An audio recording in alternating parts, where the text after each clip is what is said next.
안녕하세요. 주식 분석하는 남자입니다. 2021년 2월 23일 주식 마감 시장 시작해 볼게요. 일단 뒤에 배경을 보시면 항공기가 떠 있습니다. 그쵸? 일상생활로의 복귀가 앞으로 쭉 가능할 거다. 뭐 빠르면 2분기, 늦어도 3분기. 그래서 작년 코로나 이후에 아마 우리나라 사람들, 특수 직업군들 빼고서는 뭐 여행을 간다고 하더라도 자가격리, 그리고 자가격리 속에서도 결국 자기 비용을 내고 그 누가 여행을 갈 수 있었을까요?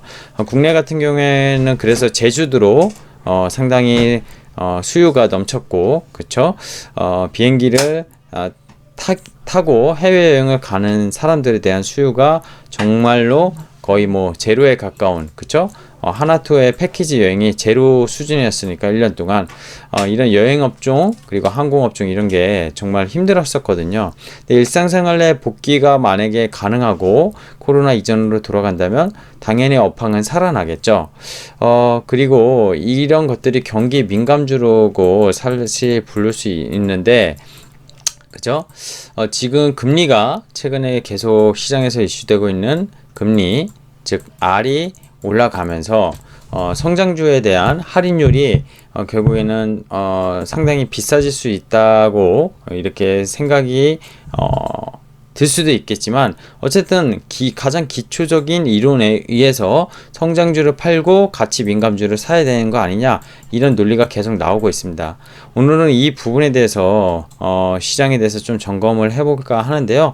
사실 미국 증시도 밤사이 나스닥이 빅테크 기업들 특히 2% 이상 빠졌거든요. 테슬라는 거의 700불대 초반까지 작년 9월 의 시세로 돌아왔고, 물론 이 부분에 옐런 재무부 장관의 비트코인에 대해서 투기적 발언, 그래서 테슬라가 투자했던 비트코인의 양이 상당했던 만큼 그런 부분도 같이 닫히지 않았나. 그리고 미국에서 법인세 인상, 여러 가지 복합적인 이유로 인해서 빅테크 기업들이 밤사이 많이 때려맞는 모습을 보였습니다. 흔히 말하는 뺑 관련 주들이 대표적으로 많이 때려맞았고요. 다우는 소폭 상승 마감했거든요. 그만큼 약간 가치 그리고 스타일 로테이션으로 보면은 경기 민감주 이런 것들이 오르면서 성장주에 대해서 포트폴리오 조정이 시장에서 일부 일어나고 있는 것만은 사실입니다. 근데 여기서 성장주를 다 팔고 그런 가치 민감주로 지금 넘어가는데 넘어가야 되는 게 맞는지, 그리고 어떤 것들을 사야 되는지 고민이 될 수가 있을 거라고 생각이 듭니다. 그래서 이런 부분에 대해서 오늘 제 의견이 많이 틀릴 수 있어요. 저는 사실 기본적으로 주식의 가치에서 성장 컨셉으로 시장을 보고 종목도 바텀업으로 성장주들을 선호하는 편이기 때문에 이런 부분에 대해서 좀 안 맞을 수 있다는 거 영상을 보시면서 좀 이해 부탁드리겠습니다. 자, 오늘 꼭 짚고 넘어갈 핵심 뉴스 탑3를 정리해 볼게요. 일단 도이치뱅크가 미국 항공업종에 대해서 매수를 추천했다. 좀 전에 얘기 드렸지만 일상으로의 복귀가 가능할 거에 대한 전제 조건을 깔면서 백신 접종률이 올라가면서 이런 리포트 의견이 나온 게 아닌가 생각이 드는데, 그러면서 밤사이 아메리칸 항공 9.4%, 젯블루, 델타 항공, 유나이티드 항공 이런 것들이 항공주들이 모두 전반적으로 올랐고요. 여행주들 전반적으로 크게 상승을 했습니다. 역시 미국에서 이런 기업들은 S&P 500에도 일부 들어가지만 대표적으로 뭐 아메리칸 항공 같은 다우 산업 지수에 들어가기 때문에 결국 다우 산업 지수를 구성하는 종목들이 다우를 끌어올리는 모습이었고, 나스닥은 결국에는 이런 종목은 사실 편입되어 있지가 않거든요. 거의 대부분 S&P 500에만 편입되어 있지. 그래서 기본적으로 나스닥은 빅테크 기업들, 즉 성장주의 나스닥이 훨씬 많이 빠지는 마이너스 2% 이상으로 빠지는 모습이었다, 이렇게 보시는 게 맞을 것 같습니다. 자, 제가 기다렸던 얼마 전에 올렸던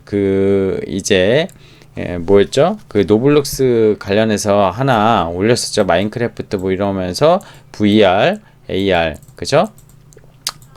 이런 것들을 올렸었는데, 게임 플랫폼 노블렉스가 원래 1월달에 상장 예정이었어요. 근데 내달 뉴욕 증시, 아마 나스닥은 아니고 뉴욕 증시에 뭐 S&P도 아니고 뉴욕 증시 직상장이라고 하면은 다우존스에 상장하는 건가요? 이거는 제가 잘 모르겠어요. 근데 일단 뉴욕 증시에 상장을 하기로 했습니다. 그래서 상장이 좀 지연되는 듯 했는데, 그죠? 기업 가치를 295억 달러, 약 원화로 32조 원 가까이 되겠네요.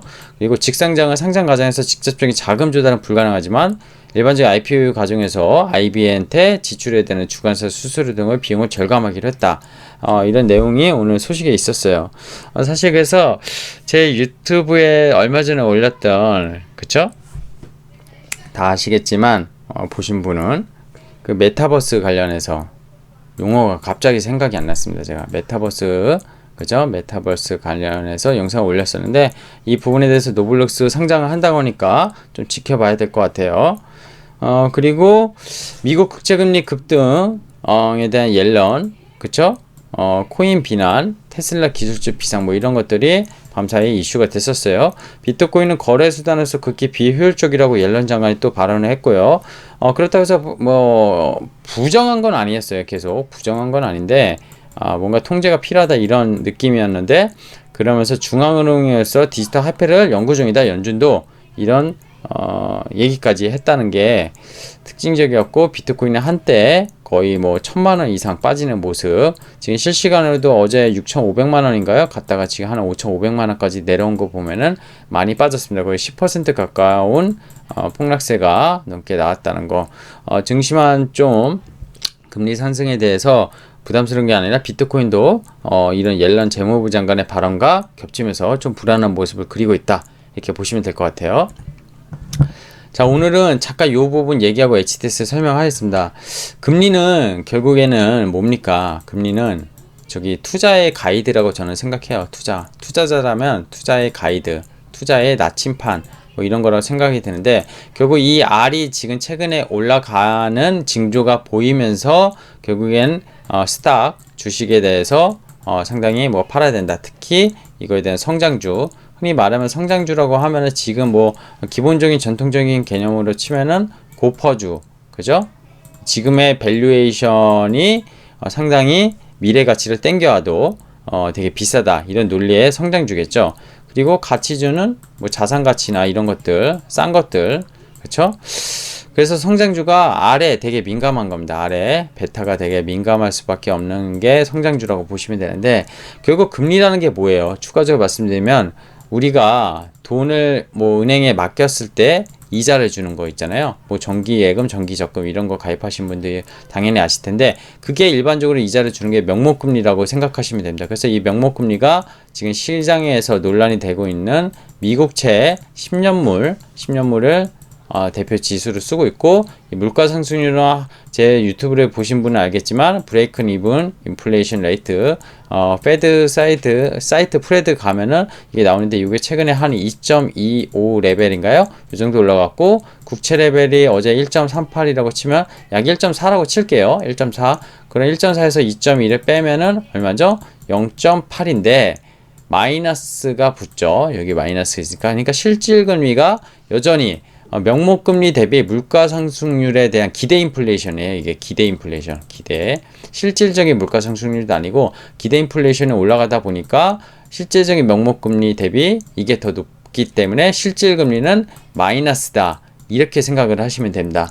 근데 마이너스 금리인 상황에서는 결국 아까 말씀드린 이런 성장주들이 금리가 이자라는 것도 말씀드렸지만 이거는 미래 가치죠. 미래 가치를 현재의 캐시에 대해서 우리가 이자 몇 퍼센트, 뭐 5%를 준다 하면은, 그쵸? 1000만 원을 저축했을 때 5% 1년 뒤에 50만 원을 준다. 세금은 제외할게요. 근데 이 미래 가치를 다시 현재 가치로, 뭐, 그죠? 현재 가치, 프레젠트 밸류라고 하는데, 이걸로 땡겼을 때의 이자를 똑같은 개념으로 할인율이라고 합니다. 할인율. 근데 이게 할인율이 미래에서 현재 가치를 바라보는 거거든요. 주식은 이 미래의 이익을 현재의 금리 할인율로 봐서 땡겨오는 현재 가치로 지금 본다고 생각하면 돼요. 근데 이게 지금 마이너스 금리가 이 할인율에 적용이 되다 보면은 결국엔 이 스탁이라는 거는 미래 가치에 한참 더 뒤에까지 땡겨오면서 현재 가치를 보면서 결국에는 지금 마이너스 금리 상황에서는 옛날에 기본적인 전통 PER보다 더 많이 줄 수 있다. 이게 지금 성장주들의 논리였고, 빅테크 기업들이 코로나 때 막대한 통화 정책을 풀어 헤치면서 수혜를 보기도 한 거였습니다. 대표적으로 가장 성장주라고 볼 수 있는 바이오 이런 기업들이 자금 조달하는 데 있어서 되게 이뤄온 게 사실이었던 거죠. 현재 숫자가 나오지 않다 보니까 이루었던 것들이 사실이었고, 최근에 바이오 센티가 사실 금리가 인상하면서 안 좋았던 건 사실이에요. 그리고 오늘도 같이 때려 맞았고, 바이오 센티도 사실 되게 안 좋았던 게 라이선스 아웃이 뭐 취소되거나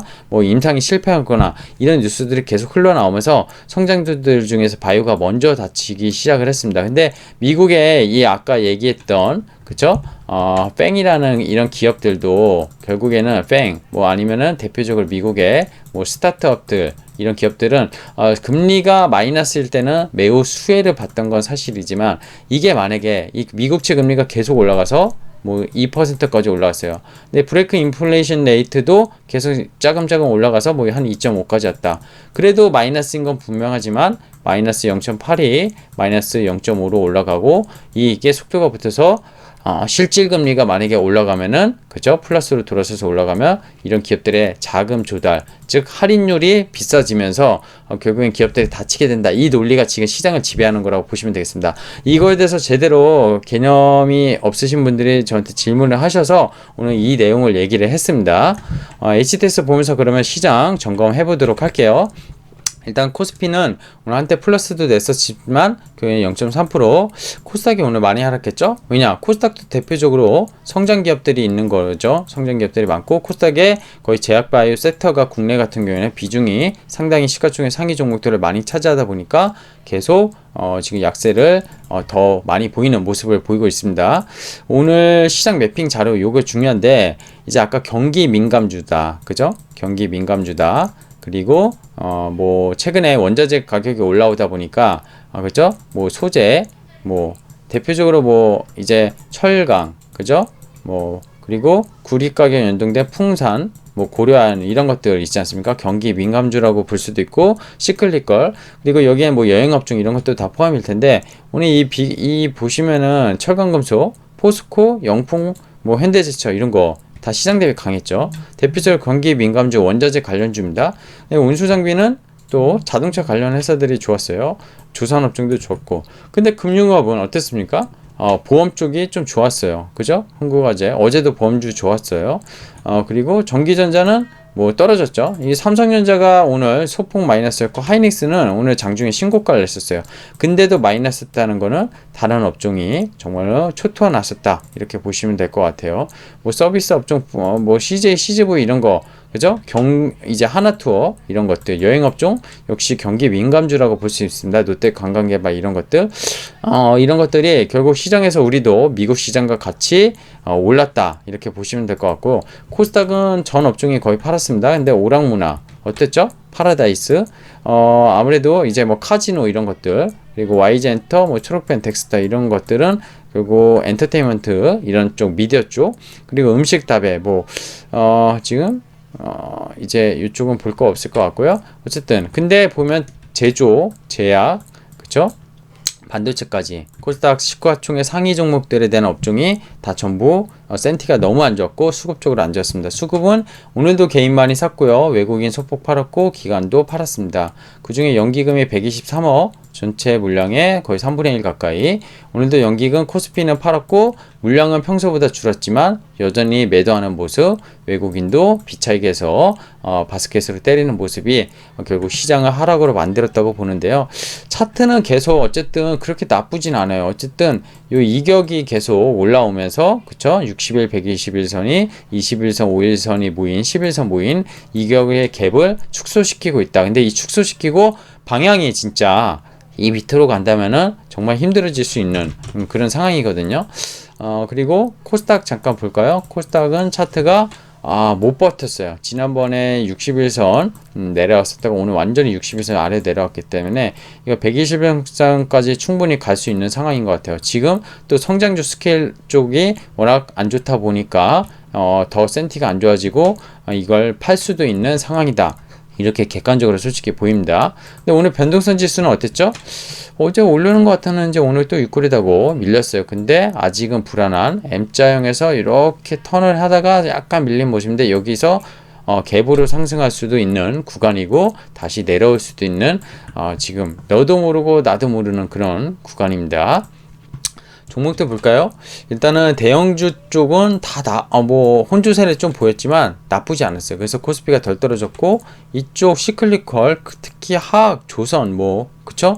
너무 좋았어요. 오늘 롯데케미칼 이런 거 좋았고 포스코 좋았고 조선해양 이런 거 좋았습니다. 근데 뉴딜 관련주, 2차전지 관련주로 불리는 전기차 소재들 최근에 에코프로, BM, LMF 이런 거 완전 추세 이탈을 지금 했습니다. LG화학이 떨어져서일까요?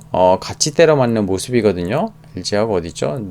여기 있네요. LG화학도 90만원 오늘 깨졌어요. 근데 포스코 케미칼은 오늘 그래도 상대적으로 선방했어요. 최근에 계속 강했고 키네마스탄 재료가 있죠. 네이버부터 해가지고 최근에 M&A 재료에 있다고 말씀드렸는데 정말 이 매각가가 얼마나 붙을지 모르겠지만 정말 이런 시장에서 이런 재료가 있는 것들이 어제처럼 움직이는 시장이었다. 그리고 엔터 업종 나쁘지 않았고요. 요 여행 쪽, 항공 쪽 보면은 여행 쪽에 정말 수요가 살아날 건가 그런 기대감이 올랐습니다. 하지만 여기서 드리고 싶은 말은 이 기업들의 숫자가 과연 2분기, 1분기에 일어날 수 있을까? 지금 사회적 격리가 백신도 아직 맞지 않았는데 풀어질 수 있을까요? 전 세계적으로 쉽지 않습니다. 전 세계적으로 해외여행을 갈 수 있을까요? 아직은 쉽지 않아요. 미국은 빠르면 3분기, 늦어도 4분기부터 한다고 하는데 우리나라 백신 올해 늦으면 11월까지 맞아야 된다고 지금 얘기 나오고 있잖아요. 그래서 숫자는 올해도 적재할 가능성이 크고 기업은 먼저 움직일 수 있어요. 근데 코로나 이전에 그런 기업 업황을 과연 사람들이 심리적으로 회복할 수 있을까? 그거에 대해서는 저는 퀘스천 마크를 솔직히 드리고 싶습니다. 화장품 최근에 수출 지표 좋았던 것 같고요. 헬스케어 다 안 좋았습니다. 반도체 거의 다 안 좋았고요. 핸드셋 오늘 우주 산업도 거의 다 안 좋았어요. 그러고 보면 다 안 좋았어요. 그죠? 좋았던 게 없었던 오늘도 시장은 지수 대비 하락폭이 어제보다 더 기분이 더러운 사실 시장이었던 거는 분명한 것 같습니다. 자, 이제 오늘 마감 코멘트 드리겠습니다. 짧게 드릴게요. 자, 이제 26일부터 코로나 백신 접종 시작됩니다. 복귀가 당장은 아니고 접종률이 올라가게 되고 일상생활 복귀는 분명히 차근차근 나올 거라고 봐요. 그래서 그동안 누리지 못했던 대면 소비 활성화에 대한 기대감은 분명히 주식시장에서 선반영되고 있는 게 나타나고 있습니다. 이건 팩트예요. 이걸 저도 부정하진 않아요. 근데 분명한 건 이겁니다. 결국 주가라는 게 그죠? 기업의 이익의 함수라고 제가 계속 말씀드리고 있는데 그죠? 이익 곱하기 이제 밸류에이션을 얼마 주는가에 따라서 주가의 시가총액이 결정될 텐데 그죠? 코로나 작년 3월 이후에 1년이 지난 지금 수혜주들의 기업 실적이 시장에 견인했죠. 이 대면 관련한 기업들의 실적이 견인한 게 아니었습니다. 그쵸? 실적이 어쨌든 정말 좋게 나왔기 때문에 주가가 빠르게 회복했고 사상 최대치로 올라왔어요. 비대면 수요 현황, 즉 테크 투자입니다. 기본적으로 우리나라 반도체 그리고 자동차 전장 이런 쪽 투자 엄청나게 해외에서 지금 재고 리스토킹 되면서 수출도 지표가 좋았던 거고요. 그 덕분에 한국의 투자 사이클 여기에 네이버, 카카오 이런 것도 포함이겠죠? 수출 지표가 좋았던 것도 사실입니다. 그래서 결론을 여기서 내드릴게요. 제가 결론 내기보다 여러분이 생각해 보시는 시간을 한번 같이 가져보면 어떨까 해서요. 질문을 드리고 싶고요. 성장주에서 가치주, 경기민가주 스타일 로테이션 시장에서 나오고 있는 건 사실이에요. 그럼 오늘 따라가야 되느냐? 따라가서 정말 이번에 성장주처럼 작년처럼 먹을 수 있냐? 그건 아니라고 보거든요, 저는. 근데 여러분은 어떻게 생각하실지 모르겠어요. 좀 전에 말씀드렸어요. 대표적으로 여행업종, 항공업종, 기업이익 상향 조정이 작년에 정말 안 좋았으니까 기저효과 제외하면 좀 좋아지겠지만 플러스로 돌기에는 좀 힘들 거라고 보고 있고요. 아주 특별한 케이스 아닌 이상. 이익이 회복되고 코로나 이전으로 오히려 증가하면서 지속적으로 주가 상승이 일어나려면 주가의 기업의 어닝이 늘어나야 되는데 그게 가능할까? 지금 금리가 상승한다고 해서 이런 빅테크 기업들 미국뿐만 아니라 우리나라 반도체 이런 업종들이 실적이 꺾일까요? 물론 환율 문제는 다 논외로 둘게요. 환율을 변수로 놓지는 않겠습니다. 그렇게 되면은 결국 시장의 방향은 저는 아직도 성장주라고 생각을 합니다. 자, 저는 오늘 여러분께 답을 드릴 수는 없지만 제 의견을 말씀드린 거고요. 여기 보시면 아시겠지만 이런 생각을 갖고 있다. 이렇게 좀 보시면 좋겠습니다. 자, 저는 주식 분석하는 남자였고요. 끝까지 영상 시청해 주신 분들 고맙습니다. 감사합니다.